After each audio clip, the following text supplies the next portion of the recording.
షాలేం రాజు అనేవాడు ఒకడు ఆలోచించాలంటే వాడు ఏ సమస్య గురించి ఆలోచించాడో ఆ సమస్యకు ఆ కెపాసిటీ ఉండాలి.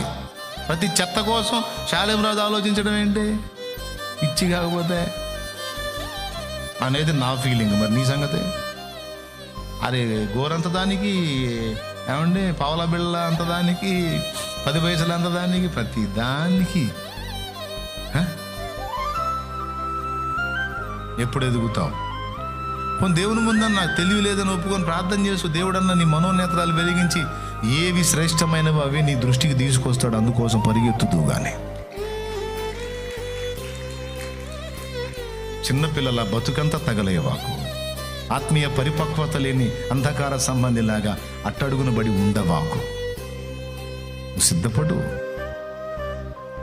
అకుల ప్రిస్కిల్లలాగా నువ్వు నీ ఫ్యామిలీ దేవుని పని చేయాలి. లేదా జరుగుతున్న దేవుని పని చేసే భక్తులు, అపోల్లో పౌలు లాంటి వాళ్ళు ఎవరైనా నీకు అందుబాటులోకి వస్తే వాళ్ళ కోసం నీ కలిగినది త్యాగం చేసైనా సరే దేవుని పని నిలబెట్టడానికి నడుం కట్టాలి.